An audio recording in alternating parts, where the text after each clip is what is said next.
Aarn packs. This is a New Zealand company. They make some pretty unique backpacks for backpacking, hiking, tramping, and I'm going to review today this pristine condition Aarn Featherlite Freedom that I hiked 4,000, just over 4,000 kilometers with this year over the Pacific Crest Trail. So I have gotten to know this backpack very well. She has a name and it's Dolly. I chose an Aarn pack because I have got sort of long-term problems with my upper back. So usually wearing a typical tramping backpack causes me some pain in my traps in particular. So I wanted to give Aarn packs a go because they have this unique feature of having part of your storage capacity on the front, and that way you're able to stand with a more neutral spine and you're using less energy or less of your core muscles to hold yourself and your backpack upright when you're walking. So yeah, I wanted that. There's also overall, if you get it balanced properly, there shouldn't be any net pull on your shoulders backwards or forwards, so it's also nice. It means you're not going to get those tight traps or rhomboids in the back either. So that's why I chose this backpack. It was a significant concern of mine that back pain was going to be the reason that I wouldn't be able to complete a full through hike. But it wasn't. It gave me a bit of grief here and there. It wasn't magically disappeared from my life, back pain. But it didn't get any worse, and it was completely manageable over the whole time. Whereas usually 3-4 day backpacking trip, I'm pretty sore near the end of it. So I can absolutely vouch for an Aarn balance pack if you, like me, have got some wonkiness in your back that's worth giving them a go. Right, so the backpack portion of it. Just gonna have my notes here. So the first thing that you might notice when you look at it is that it definitely looks like it's done a few thousand Ks or a couple thousand miles. It's got a couple of little holes here and there in the mesh, but overall it's not that bad, honestly. This little one happened probably around the like 3,500 K point when I had my beer can in here. I carried a beer can for a lot of the way, all through the Sierra and through Washington State, and it didn't get any rips on it for most of that trip. It's also worth noting that on the trails in the States, you are out in the sun almost the whole time. American forest just doesn't create a shady canopy the way that the forests at home in New Zealand do. So this thing has taken on about as much sun damage as it can, and it's really only got a couple of small holes, but yeah, worth noting. We've got here some bungee cord, pocket here. If I was to change anything about this backpack, I would like this pocket to have been bigger. They do make some with a bigger pocket, but yeah, it's this one. This is your ice axe loop or your trekking pole tip here, so you'd put that in through there and then through there. Because I often had my raincoat and stuff stuffed in here, I didn't really like having my ice axe across because it kind of stuck out a bit. So I put a little bit of bungee cord over here so that it would sit up straight for when I needed to carry that, and that worked nicely. Came with this strap on the side, so I would usually put my tent poles through there and in here. It's quite a nice big pocket. Put a water bottle in here as well, or I usually had one side dedicated to toilet paper, trowel, rubbish bag, that sort of thing. Yeah, the bottom of it has held up, no holes in the bottom of it.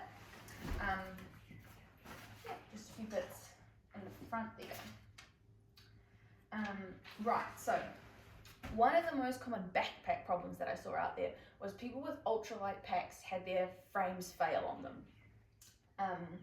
Most of the companies that they brought them from were really accommodating when that happened. I saw people with Waymark gear packs get their frames replaced.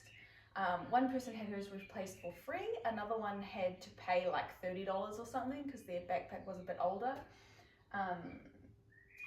I saw Hyperlite packs where the frame sort of wore through the bottom of the sort of seam that it was sewn in with, and Hyperlite had replaced that pack for free as well. So, you know, don't want to rubbish talk those companies. Their frames weren't necessarily up to the full Sierra load. They were, seems like they were really awesome with it as well. But frame problems, not a thing for me with the Aarn pack. You'll see it's got a proper frame in it. It's curved, which I really love. It meant I was not having full backpack sweat as some people do. I know you get a curved frame and a trampoline back like this one. A lot of Ospreys or on the odd X-Bed has this sort of situation. But yeah, it was really strong. I loved having some air flowing through my back. The only sort of downside of that is that it means you've got this convex shape inside the pack as well. So if you wanted to carry your tent poles inside there, it wouldn't be quite so nice. You can't really chuck stuff right down your spine, like maybe you've been taught to pack your pack. For me, I felt like it was worth it. But yes, your choice. So this comes around and then there's a stay in the middle there.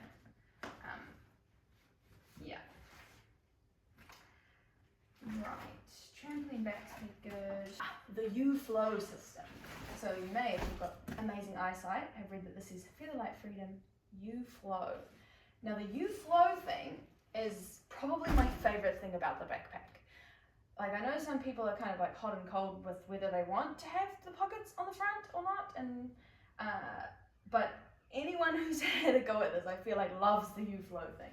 So what it is that you've got your regular backpack straps, and then down the bottom you'll see there's this cord, and this is attached to the bottom of the strap, and it runs through this little piece of tubing around the bottom of the frame and then attaches to the other side. So your straps are connected through this cord that can slide, and it means that you can lift one shoulder up or the other shoulder up, you can twist, you can look behind you, you can exercise out your shoulders when you're going along, and you don't feel like your shoulders are locked down. I was concerned when I first got this pack, that was the area I thought was going to fail. It seems like relatively thin, and you know, surely as it's going back and forth, it's like abrading against the plastic, and I mean the plastic's a little bit warped, but this is still strong. I mean, a through hike for most gear is much more than what a lifetime warranty would guarantee or would be expected to guarantee. But that lasting was just, yeah, amazing. Oh, you'll also notice that's another point of wear is the straps sort of where the load lifters go onto the backpack straps. Yeah, so they're worn there, but they're still cushioned enough and comfy. You'll see the adjustment there. I had it on the longest it could go, because as the short back length, it was about as small as I could possibly go as the maximum extension on this, but it is adjustable. You pull on this one to pull it taller, you can pull on this one to pull it shorter. If you're someone that likes to adjust your back length. I knew when I got this I was going to be on maximum back length for this frame size, so I just left it on long. Right. U-Flow also is in the hip belt. You'll see there's two cords there, one in the hip belt. Yeah, so again, you can have more movement and still have the frame doing its job. Right, so next is the hip belt. So this is a cool feature, and I've noticed that Z-Packs actually does this too. But the hip belt adjuster is actually two buckles. So you can adjust the upper and the lower part of the hip belt. So it's a unisex pack. They come in different back lengths and in different hip belt sizes, but there's not a women's specific fit and a men's specific fit, but you kind of customize it yourself with your features, which is kind of nice, right? Because there are men out there with wider hips, and there are women out there with narrower hips. And you can like fully customize this with the upper and bottom strap. So you'll notice I have it shorter on the top strap and longer on the bottom strap, because that's how I can best get it to, don't fall down, Dolly. That's how I can best get it to sit on my hips and to hug my hip bones. Whereas when I've got a backpack with a single hip belt adjuster, my body tends to push it up. So they usually end up sitting kind of too high. I've heard from some men that their body pushes their hip belt down. Sort of depends on where your, the shape of your belly. Yes, so this is comfy. They're connected together, so you can always find which one is which. You're not going to mix them up when you're walking along. It does have kind of a unique buckle. I didn't think it was bad. I didn't think it was great. It's just a different kind of buckle. But yeah. So the other awesome thing about this hip belt is that they are removable and interchangeable. So one of the reasons I saw a couple of people need to change their backpacks on trail this year was the weight loss. So when you're doing a thru hike, your body's going to go through a lot of changes. It may not specifically be weight loss on the scale, but the shape of your body changes. And for a lot of us, things that fit us at the start don't fit you so well a few months in. So my hip belt was not tight enough at a certain point. Sort of in the Sierra, I was finding that I had it adjusted as tight as it could go in the front and in the back. These are adjustable in the back as well. And I emailed the people at Aarn and I was like, hey, can I possibly get a smaller hip belt? And they were like, yeah. They posted me one from New Zealand. And I was able to swap out for a smaller hip belt. So I did carry it with a hip belt that was slightly too big for a while, and I did a little bit of a, what do they call it in America, I jerry-rigged it to try and make it fit better. So I'll show you how it comes up. So there's Velcro here, and there's Velcro here, and there's one more Velcro. So the hip belt's in two halves, and you can kind of, I started mine with the bigger size, with it on halfway, and then as I lost weight, I sort of tightened it in the back. You do kind of want it to be pretty tight in the front, or at least I found that. So the front pouches on these, the balance pockets, have got their own frame to make sure that the weight on the front is also going into the hip belt. And it goes into the hip belt by these pins here. And I find if these pins are right on my hip bones, that it is uncomfortable and they do kind of rub a bit. So my solution for that was to make it so that it was loose enough in the back that I could really tighten the hip belt in the front so that those pins were hitting the softer part of my belly here. Which meant, yeah, I usually was adjusting it. If I was in town and I felt like my shoulders were hurting, I would tighten it up in the back using the Velcro pads. Rather than sort of being like, oh, I'll tighten up a whole lot in the back and then just adjust it in the front as I go, because where these pins sit is actually impactful on one's comfort. So yeah, that was how I did it. They're pretty easy to take off and put back on.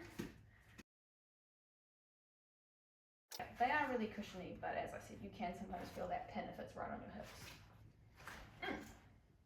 Right, which I think brings me to the balance pockets. So, yes, these guys. These are the sport pockets. It's the standard ones that come with the Featherlite Freedom. There are different sizes of pockets and different styles of pockets. They have some that are padded and made to carry your camera. They have some that are smaller if you don't want to carry that much on the front. But yeah, I kind of went with the staple set that these come with. So yeah, these ones are 5 litres each for 10 litres in total. They are, yeah, they're a bit dirty. This fabric though, I want to call it grey. It was kind of a bluish grey when it was clean. Maybe see under here, like a bluish grey. Way more water resistant than this green stuff. But the stuff on my front packs was pretty dry. worth noting, I also haven't mentioned, it came with, I don't have them all anymore, these liners. So when I first got it, the main backpack had a full-sized yellow roll top pack liner inside it. I just carried it at the start. I sort of wondered, oh, maybe I should swap to a rubbish bag just to save a couple of grams. But I did start with it. Eventually it had holes in it. I could not figure out how they got there. And I'm wondering if, because this was actually, it was like the display model that they had for people to try on in the store. So I wonder if that, maybe it had the holes in it before I got it. And I just hadn't noticed, but yeah, it had holes in it eventually, so I taped it up for a bit, and then eventually I binned it and swapped it for a rubbish bag, which I changed out along the way. And as long as I didn't put my beer can in the rubbish bag, they lasted pretty good.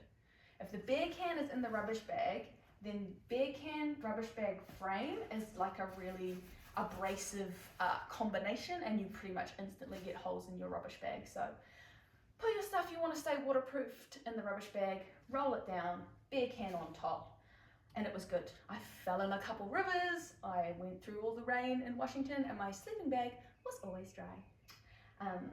So yeah, it came with one of these, this size, in each of the front pockets. One of them eventually got holes in it. It was my electronics one, so there's little sharp-ish metal bits in an electronics bag. So I binned that one, put my electronics in this one, which actually lasted the whole way. Yeah. They have a little bit of Velcro in it for, so they Velcro in so that they don't, you know, come flying out every time you're messing around in there. But yes, so this is waterproof, and my electronics were fine even when it got a hole in it because of the amazing water resistance of this fabric. But what I would do is once it was zipped up, I would fold this storm flap back over it if it was raining. Right, but how they work, so as I said, having some weight on the front, so if you have all your weight on the back, then in order to keep your center of mass or your center of gravity over your hips and over your legs, with a regular backpack on, you tend to walk with a slightly forward tilt. I mean, everyone walking forward or walking uphill is going to be a little bit tilted anyway, but that's going to be a little bit extra if you've got all the weight on the back. If you have some weight on the front, so in particular you want to pack your small, heavy things in the front, which is why I had my electronics on one side of these, and on the other side I would have a whole day worth of food and other like bum bag fanny pack things. So I would have a camera in there, I would have first aid items, water filter, water bag, maps. When I was carrying paper maps were in the front. If I had a spare gas, that goes in the front too nicely. So if you carry heavy, dense things in the front, you can try and get an even weight. I mean, I never got even amounts of weight on the front and the back, as you would kind of see in the infographic that they provide. I don't know that that's entirely possible. But with that, plus a litre water bottle in here, and another litre water bottle in here, was pretty well balanced. So what I would do is when I had lots of weight in the front, full water and full food for the day, I would let my load lifters way off, because the weight in the front would help pull the pack forward. It wouldn't be pulling back on my shoulders like, you know, they do if you let your load lifters out because of the weight. And I would feel like I could move my shoulders any which way, and I would be super comfortable. Then throughout the day, as I drank my water, as I ate my snacks, as the weight started to come off the front, I would every now and then feel like, oh, I feel like my shoulders are getting pulled back a little bit. Then I would pull up on the load lifters. So I was sort of adjusting my load lifters throughout the day to make sure that I was getting this nice neutral spine, this nice even balance on my shoulders, and it worked really nicely. My back was very happy with me, and I could access my snacks, access my camera, access my water all day long without opening the back of the pack. So again, that also contributed to my stuff staying dry in the bottom, because I didn't have to open this all day long. I didn't have to open the back of my pack because everything I needed for the day was in the front.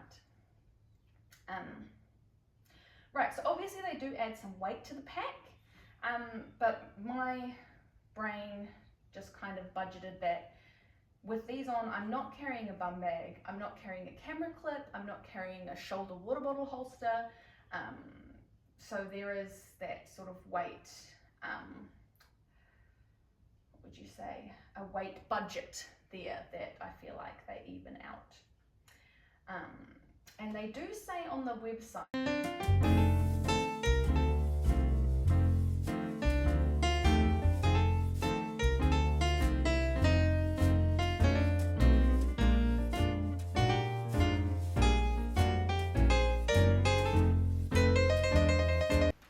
I'll edit this so I seem articulate. Let me show you how to take these off. So I took half the hip belt off before, but obviously the front pack was still attached. So there's a little button here, snap that off, you can pull the frame out of the bottom, and then the top is just a little T-bar and a loop. So I've got them on there, but there are two others you can use there if you want to pull them closer together or further apart, but then you can also adjust that with the sternum strap. So this pack, one of the other things about it is that it has two sternum straps, so you can just clip these together, or you can clip them to opposite front packs.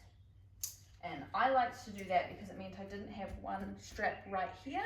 The crisscross meant that it was off of my sort of throat-ish area here. It was criss and crossed. And yeah, again, it was just made for the nice, loose but balanced pack system around my shoulders. So yeah, I took those off when I climbed Mount Whitney because you can slack pack it if you're doing the Whitney climb off from the Pacific Crest Trail. So you leave your tent, everything set up at camp, get out of there at midnight just with the bare essentials. So I just took the backpack with my survival stuff and my food for the day, and that was good. I did feel like I kind of wished I would have taken them off on our climb of Mather Pass as well. I left them on that day, and it was just a really steep final ascent there. I kind of didn't notice that there was actually a possibility to kind of switch back. Everything was covered in snow.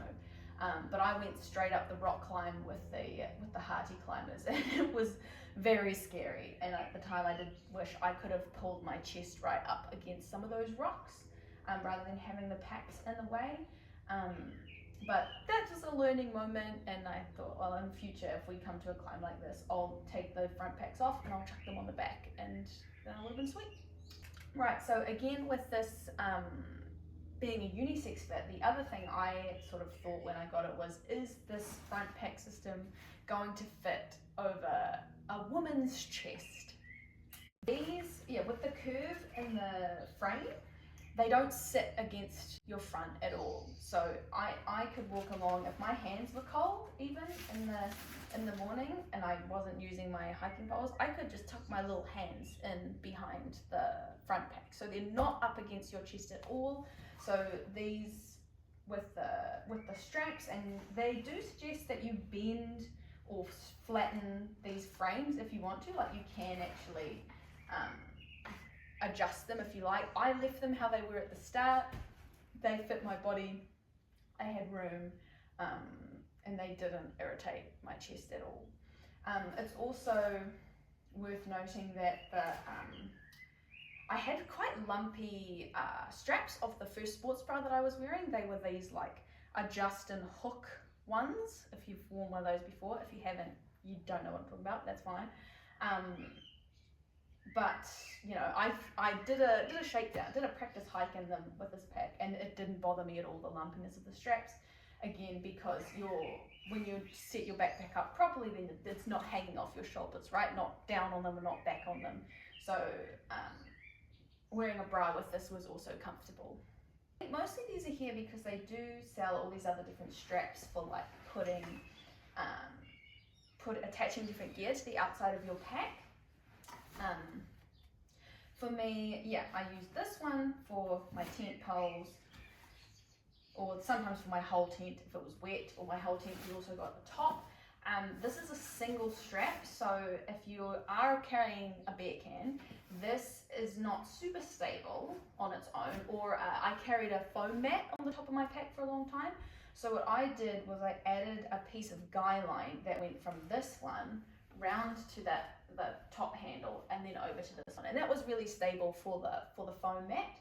I do think they sell a strap that does that as well if you want to do that, but one of the other reasons I chose a full 50-litre pack, because they do sell one that's sort of aimed at through hikers that's smaller. I think it's 45 on the back and maybe 7 or 8 litres on the front.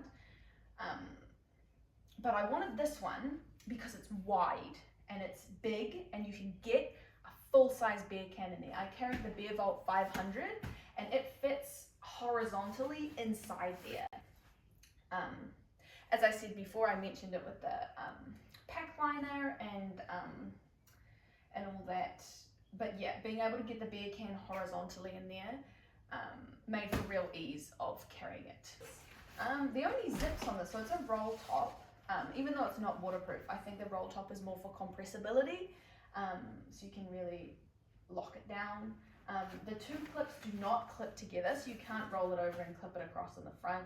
I guess again, because then it's not about waterproofing, it's about compression. So they clip down to here, and then this one back here. But I was making a point about the zippers. Right, so the only zippers on the pack are on the front packs. They're fine. They worked okay. I used them a lot, and here they are, still going strong. These ones too. Oh yeah, you'll notice this little pink bungee cord did not come with the pack. It had elastic like this here, and when I had a full litre size water bottle in here, I did kind of need an elastic to just lock it in for climbing over trees and stuff so that it wasn't going to tip out forwards.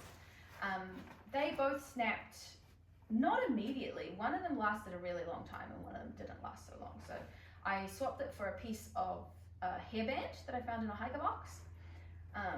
And this one must have been the one that lasted most of the way, and when it broke I was like, oh, it's fine, I'll finish it with just like this. And that was cool. Yeah. This little thingy can actually go away. I used it to turn this into like a crossbody bag when I was in town. That was kind of nice. Yeah, all the buckles are fine. The last thing that I'll say about it, and one of the things that I really enjoyed about it, well, I didn't so much enjoy, but I was grateful for when it happened. So you meet a lot of really lovely, friendly people when you're out on a thru hike, and some of them want to give you a hug. And I mean, some people are super happy to hug strangers. Others aren't really, but it's kind of awkward for someone to be like, oh, I'm going to give you a hug, and then you go, no. The benefit of the front packs is you can be like, yeah, sure, but they cannot get the front of their body all up on your body. When you have the front packs on, you have a nice little layer of defense, so you can just kind of, thanks for the lift, bro. But yeah, so it's worth noting that I did get this backpack for free. So this year Aarn packs are branching out. They're trying to, I guess, get some recognition in the United States, which is really cool because they make awesome gear, and New Zealanders have loved it for a really long time. So it's great to get out there, but that meant that in order to do that, they were taking on ambassadors this year on some of the big trails. So yeah, so they gave me this to walk the Pacific Crest Trail. They had another brand ambassador, like a proper brand ambassador in this hiker Deerbird. Someone was on the Appalachian Trail. Someone was on the Camino for them this year. To really get out there. So yeah, just a little bias disclaimer there. I did get the backpack for free. Making a review is a part of my contract. It is something that they asked me to do for them. And yeah, I've been really happy to do that. If I was having trouble with it, I would have had to change it out, but luckily I didn't, and I was really grateful because thru hiking can be super expensive.